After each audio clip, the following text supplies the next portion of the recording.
Shalom kekasih-kekasih Tuhan, selamat pagi.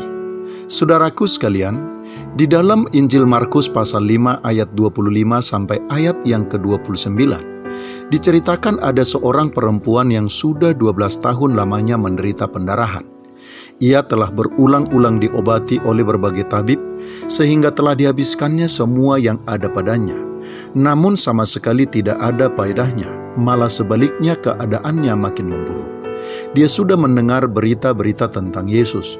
Maka di tengah-tengah orang banyak itu ia mendekati Yesus dari belakang dan menjamah jubahnya.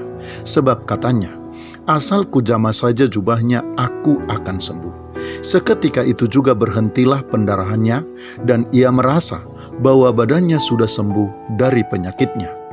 Kekasih-kekasih Tuhan, wanita ini sembuh dan Tuhan Yesus menyembuhkannya bukan dengan mengulurkan tangannya, bukan pula dengan menengadah ke langit dan berdoa kepada Bapa agar Bapa melakukan mujizat sebagaimana yang dilakukannya saat memberi makan 5.000 orang dengan hanya 5 ketul roti dan 2 ekor ikan, atau ketika ia membangkitkan Lazarus yang sudah mati itu.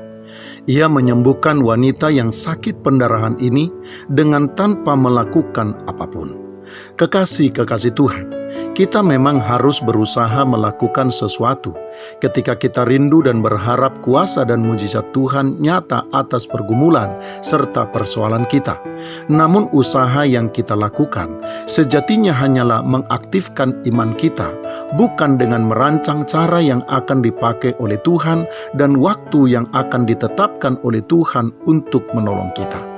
Usaha yang harus kita lakukan dalam ketidakberdayaan kita adalah membangun dan memperbesar serta mengaktifkan iman percaya kita supaya menjadi iman yang hidup, sehingga menggerakkan hati dan pikiran kita untuk mempercayai bahwa Tuhan sanggup menolong kita tanpa Ia harus mengulurkan tangannya atas kita atau bahkan tanpa Ia menoleh ke arah kita sekalipun.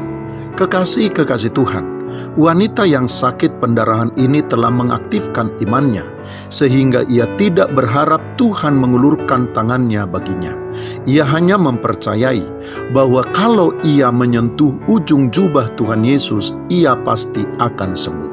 Dengan demikian, kekasih-kekasih Tuhan, kesembuhannya terjadi bukanlah karena sentuhan itu, melainkan karena iman yang sudah hidup di dalam hati dan dirinya. Selamat pagi, Tuhan Yesus memberkati. Shalom.